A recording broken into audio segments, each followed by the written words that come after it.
Chilling tales for dark nights.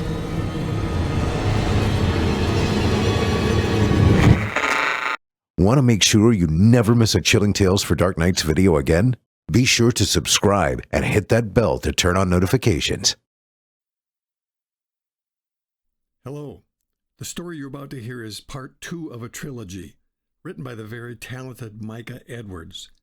Before listening, I highly suggest that you listen to the first story before listening to the second part of the story that will be playing momentarily. Without the knowledge as to what previously transpired, the context of the story at hand will not make much sense. If you have already listened to the first story, disregard this suggestion. Thank you very much for listening to Chilling Tales for Dark Nights. Take care now and enjoy the show. To listen to the first story, reference to the episode Killer Commitments, also known as episode 190, The Watchmaster.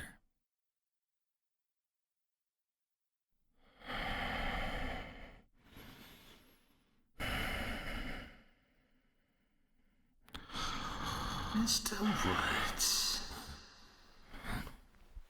for I sold my watch, my opus, to a gentleman. I will remove your heart from your body. I will cut the thing that sustained you from your chest, unmooring it without severing the vital connections. You will die slowly over hours in incredible silent agony. No, please. The thing that sustained your life, now forced to deliver your death. Through it all, you will feel the beat of my opus. For I will sew that into your chest so that you will never be parted from it again.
Everyone agreed that the streets of London were a disgrace. They were filthy, of course, which had always been a problem, but of late they were also dangerous. The lower class seemed to have lost respect for their betters. They offered sneers and insolent stares when they saw coaches roll by. Their attitudes threatened violence if the opportunity presented itself, and of course everyone knew at least someone who had been the victim of a pickpocket. That sort was everywhere these days. It was barely safe to leave the house. Newspapers published articles and letters to the editor bemoaning the current state of affairs, while waxing poetic on how much better things had been previously. Clubs and salons overflowed with wealthy, upstanding members of society explaining the causes to each other. Lack of proper education was a popular culprit. If any of the ruffians had simply learned proper Latin and Greek, their understanding of the rest of society would surely have fallen into place. close second opinion was that they were merely in need of a good thrashing. In the safety of their clubs, most of the men expressed a willingness to dispense this themselves, once in the streets. However, exposed to the direct nature of the problem, they tended to find reasons why they were unable to do it just now. They were quite often escorting women or late for appointments, or otherwise indisposed. Certainly not backing down under the hunger glares of the underclass. Just busy at the moment. But Cooper, a proud member of the underclass and a disgrace to the streets, knew none of this. He had his own theory, which was as short and sharp as his knife. He was hungry. He stole from others in his position when he had to, as he was himself stolen from. But it was far better to pick the pocket of the rich when the opportunity presented itself. Various noble reasons could be ascribed here, such as transferring wealth to his own level of the system or the relative ease with which the victim could suffer such a loss. But again, Bert's reasoning was simpler. It was better to steal from the rich because they had nicer possessions. He preferred pickpocketing to robbery. This was not due to any particular concern for the well-being of those he stole from, but because he cared greatly for his own health and continued freedom. As such, he preferred not to be seen about his business. However, Bert always had his knife ready as a backup plan in case the victim caught him in the act. Usually he was skilled enough to avoid this, but not always. Today was one of the latter occasions. It should have been a simple lift, an easy removal of a watch from a vest pocket, but unfortunately the toff carrying it had fastened the other end of the chain to some sort of finger cuff. No sooner had Bert wrapped dexterous fingers around his prize than the man was wheeling around, hands grabbing to retrieve the watch. Hands off, my boy! Easy, mate. Bert's knife was already in his hand, its point aimed threateningly at the man's face. It's only a watch. Just let go of it and we could both move on. Absolutely not. Do you know who I am? The man who's about to gift me this fine gold watch. Very kind of you, sir. So, if you'll hand it over. Bert gave the watch a firm tug, attempting to wrest it free from the mark's grasp. The man winced as if the possibility of separating from the watch was physically painful to him. I am Charles Walker Woods. Good for you. Unless you're keen to have the name carved on a slab of marble, I'll need you to let go of your watch. Then you can walk out of here while I disappear into the woods. Look, I own a house near here. I have money there. Other watches, if that's what you want. Come with me and I'll give you twice what this is worth. Come walk along with you right into a trap. Afraid I'm not as gullible as all that. Come on, give us the watch. I can't let you have the opus. Please. I promise you you'll be let go unmolested. You have my word as a gentleman. Your word, eh? Nah, I think I'd rather have your watch. His blade darted downward, slicing across the back of his victim's hand. Woods let go with a shout, and with one fierce yank, Bert snapped the chain and ripped away the watch. Woods shrieked louder than he had when Bert had cut him with the knife. Heads turned as people began to notice that something was going on. Bert gave the man one more quick poke with the knife to discourage pursuit, and sprinted off down the street. Thief! Thief! Shouted Woods, but Bert paid him no mind. He had been called far worse. The important thing was that the cries were growing more distant. It would be another day of freedom for him, and once he pawned the watch, he would live well for a while to come. After he was certain he was no longer being followed, Bert slowed to examine his spoils. The watch was made of gold. He was almost sure of it. He was no art aficionado, but the detailed carvings looked complicated. For objects like this, complicated meant expensive. Bert brushed some droplets of blood away from the gilded cover with the ragged edge of his sleeve. It wouldn't do to show up to the shop with signs of violence on the watch. It was bad enough that he was bringing it in with a broken chain. Not that old Samuel was any way confused about where the items in his shop came from, Bert knew. It was just that if it was obvious they'd been stolen, he'd paid less for them. He'd like to be able to pretend to the world that everything pawned to him had come from a legitimate owner fallen on hard times. Easy enough to do until someone found dried blood on a watch. Even with the broken chain, Sam would pay a pretty penny for this, Bert thought. It was becoming clear to him why that knob had been so desperate to keep it. Woods had doubtless been trying to stick Bert with some lesser watch, or a paltry sum of money. Well, Bert had been too smart to fall for that. He knew what he had. He was going to make Samuel pay through the nose for this one.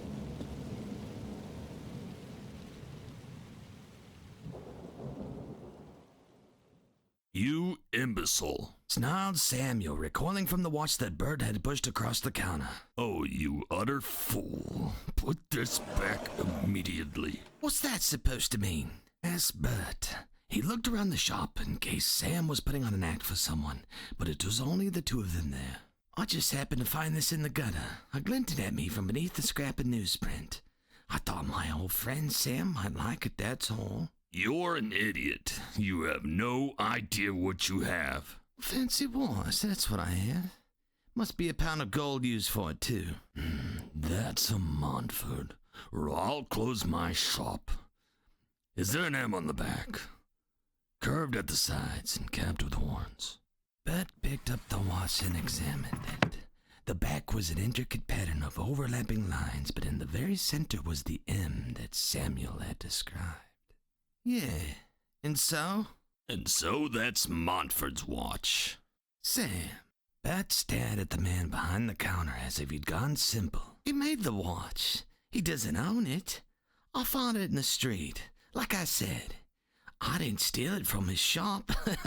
The laugh that was startled from Sam had no humor in it. Trust me, boy, if you tried to rob his shop, you wouldn't be here telling me about it. I don't care where you got it from, but answer me this.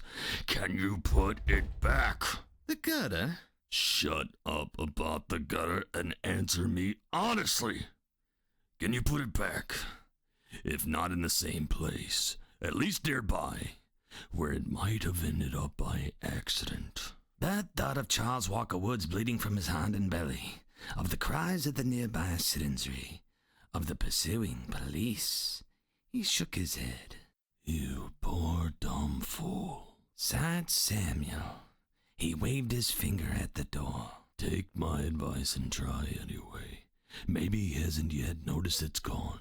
Oh, he has. Not your mark, Montford. If you can get it back where it belongs, you might still get out of this. I still think... I don't care what you think. Get out of my shop! You've had that in here too long as it is. Bert took a few steps toward the door, then turned back with a sly smile on his face. If this is all a bargaining chit to get me to drop the asking price... Out now! Fully confused, Bert left. He examined the watch again in the alley outside Samuel's store. It looked like a normal piece of jewelry to him. Why, what's so scary about a Montford then? Said a voice startlingly close behind him. Bert felt a sharp pain in his neck and then his legs gave out. Hands and long, bony fingers caught him under the arms and lowered him to a sitting position against the brick wall. That is an excellent question. I will be happy to demonstrate.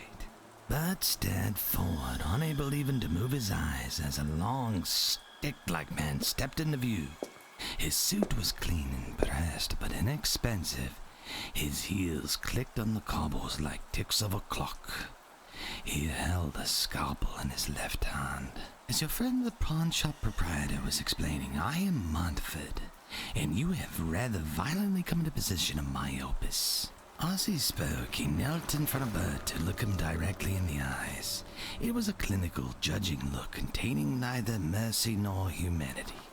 Montford plucked the watch in question from Bert's unresisting hand and dangled it loosely from what remained of the chain. I am inclined to kill you for this transgression. However, I would first like to give you a chance to set things right.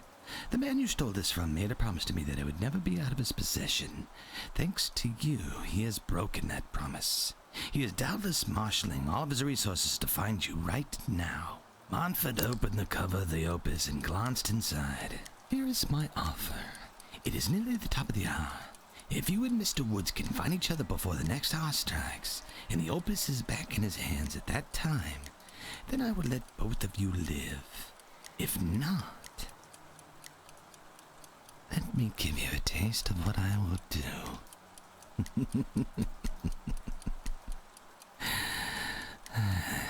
Just my little joke. He pried Bert's mouth open. The scalpel disappeared inside. There was a bright, shaking line of pain, followed by a gushing flood of blood. Bert struggled to breathe as it filled his mouth. Montford worked swiftly, both hands darting in and out. Bert could not see his actions, but he could feel the stabbing marks of agony that accompanied them. The blood slowed and stopped, and then Montford withdrew. He held in his hand a thick, rubbery object that it took Bert a moment to realize was Bert's own tongue. It would be far too easy if you were simply able to ask for help. I promise you this, though. I have the ability to replace anything I take from you. If you were able to return the opus within the allotted hour, I will restore you as you were. Montford closed Bert's hand around the watch. He wrapped long fingers briefly around Bert's neck in an odd caress. Use your time well. I will see you when I choose. As Montford's heels clicked away down the alleyway, Bert felt his body returning to his control. He swallowed convulsively, but the hollow feeling made his hands fly to his mouth. His questing fingers confirmed what he had already knew. His tongue was gone. Touching the wire stitches that sealed the stump provoked radiating pain. Bert screamed, but it was a garbled alien sound. Watch in his hand began to chime.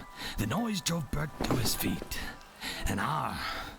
If he could return the watch in an hour, everything would be fixed. He flung open the door of the pawn shop and rushed to the counter, pounding on it and waving the opus to get Samuel's attention. The proprietor's gaze hardened when he saw Bert. I told you to get that out of here. I won't be any part of this when Montford comes looking for you. Bert tried to say. The syllables fell from his mouth in a liquid mess. Shock registered on Sam's face as he saw Bert's absent tongue. A terrible punishment.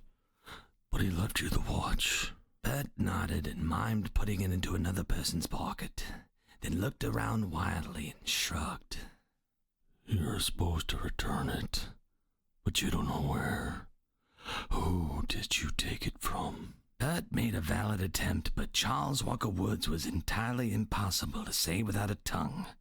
Sam pushed a pencil and a scrap of paper across the counter. Bert hesitated, then made an X. Of course you can't write. Sam sighed in frustration. Bert drew several trees next to each other, but Sam only shook his head. I'm sorry, but I don't know what that's supposed to mean. Best advice I have for you is what I said before. Take it back to where you found it. Montford won't stop at your tongue if you have his watch. The problem Bert thought as he ran through the city streets was he did not know exactly where he had been when he had taken the opus.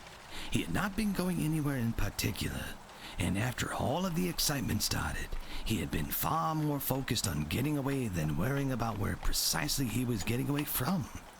He could only head back in the general direction and hope that Montford was correct about Woods also being out looking for him.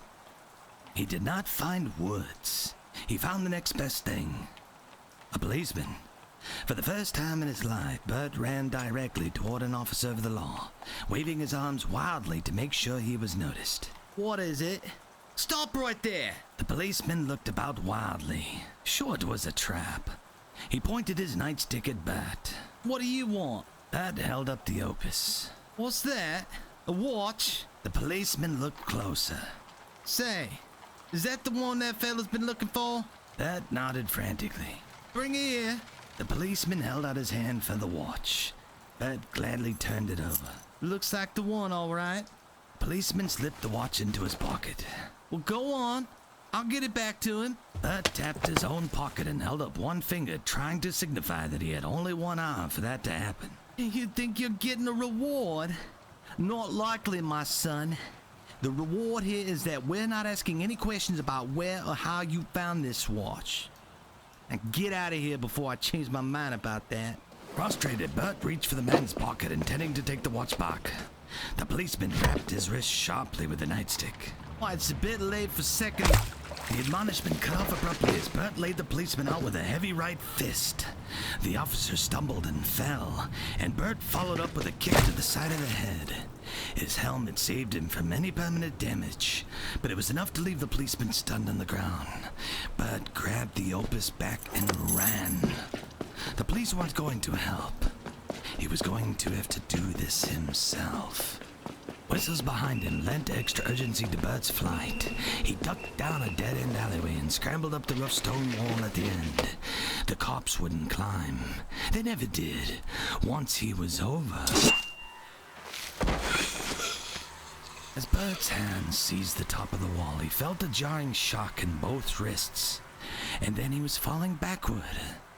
An instant later, the ground knocked the wind out of him.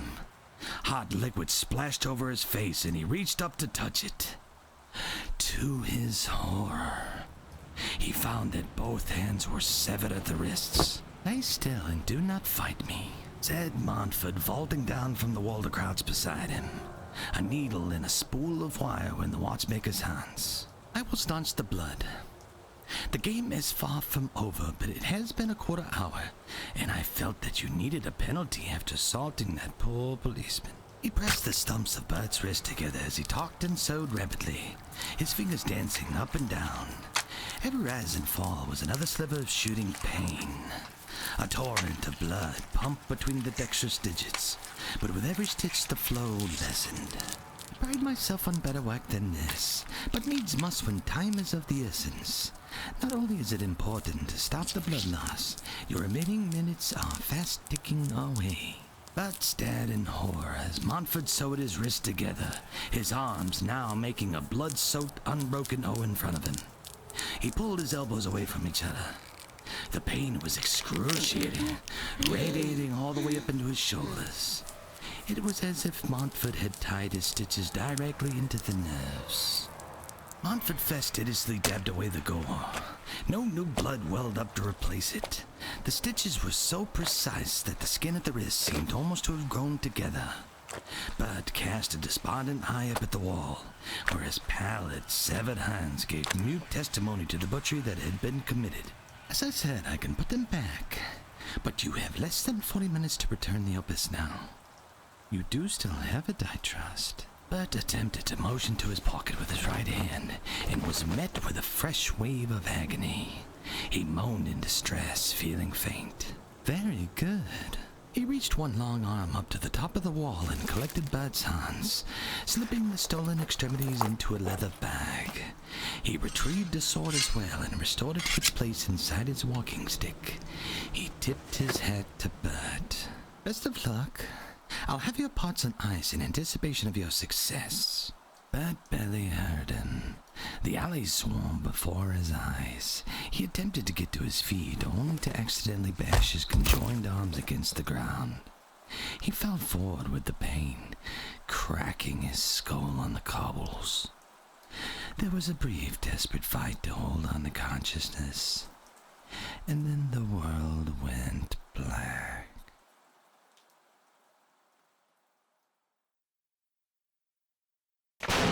He woke in a panic, not knowing how much time had passed.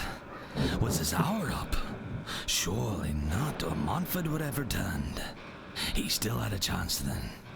Bert struggled to right himself, rolling up onto the side of his arm and swinging his legs around into a sitting position. To his shock, he saw Montford standing casually against the far wall of the alley, looking at him. "I build clocks. I am constantly surrounded by precision instruments designed to track the moments of our lives. I detest those who waste time. It is such an irreplaceable commodity. You, for example, have lain there for over 21 minutes, squandering what little time remains to you. Bert choked out an unintelligible protest. Excuses. If you would like to wallow there feeling sorry for yourself, I can assist you. I can take your legs. I will not be able to save you from the operation, I'm afraid. But you can die quickly, telling yourself that it wasn't your fault, that you were never given a real chance, that the game was stacked against you, and you will be right, to be clear. But do you want to be right? Or do you want the opportunity to save yourself? In answer, Bud grunted and rose to his feet. Very good. I will even give you a gift of knowledge. You are not more than 5 miles from the home of Mr. Woods.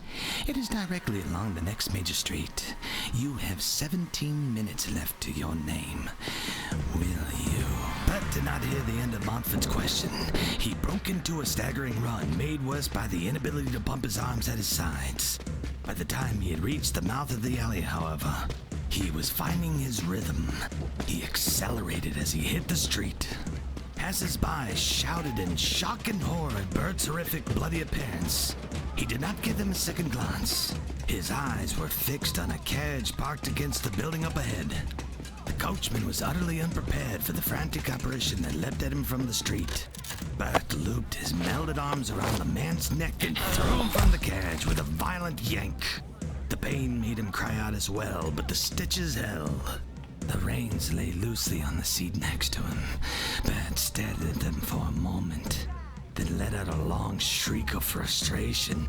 It was a raw, primal sound, and it startled the horses into motion. The coachman was trying to climb aboard. Bud kicked him in the face, sending a gout of blood flying. He shrieked again, this time in triumph and challenge. The horses picked up speed. Down the road they rattled. Bert egged the horses on with unearthly cries. The closely set buildings of the town began to give way to the larger, grander townhomes of the gentry. Bert knew he was drawing close. But which one? He looked wildly from side to side. There was nothing to distinguish one house from another. Anyone could be it, and he did not have time to stop and try them all. Suddenly, a figure in a window caught his eye. Perhaps it was the panicked look that the man wore, so similar to Bert's own that drew his attention. Whatever it had been, it was his salvation. The man in the window was Charles Walker Woods. The horses thundered on, unaware of Bert's discovery. The useless reins had long since fallen under their feet. Bert's shouts for them to stop were lost in the cacophony of their hooves.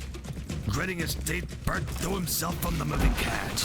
He rolled for a dozen feet along the ground, pain flaring across his body in injuries new and old. The end was in sight, though, and it gave him the strength to rise and continue running. Bert sprinted to a wrought iron gate, pounded along a brick driveway, and hurled himself up the steps just as the watch in his pocket began to chime the hour. The heavy wooden door swung open at his kick, and he charged into the entry hall, his joined arms raised as he yodeled his success, only to stop dead not even a foot inside, staring dumbly down at the hilt of Montford's sword protruding from his chest. He had not even felt the blade enter. A valiant effort, but I'm afraid that seconds do very much matter. He withdrew the sword, and Bud felt its exit like a ray of frost in his chest. Far too much of his blood followed it. He folded to his knees and collapsed to the floor entirely, dead before he landed. Montford reached down and plucked the opus from Bud's pocket. He shut the front door and turned to face the stairs leading to the upper floors.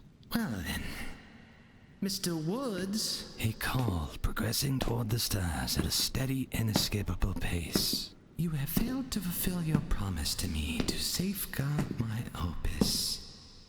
We have one final piece of business.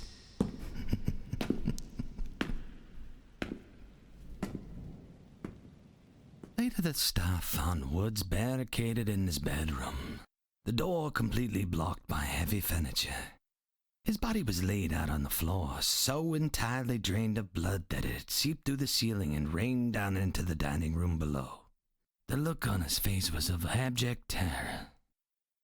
There were no obvious marks on him, though on close observation fine metal stitches ran directly up his sternum, sewing his chest back together.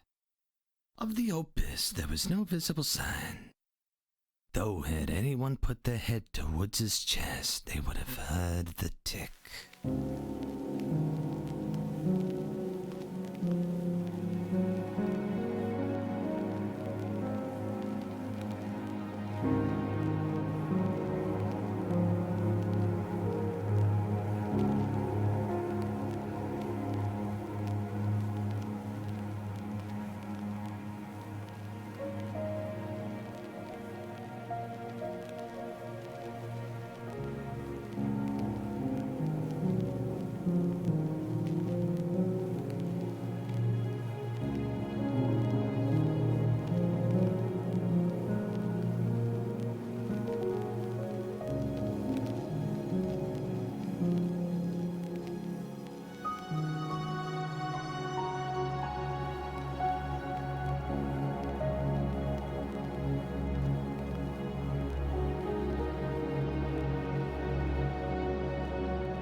Chilling tales for dark nights.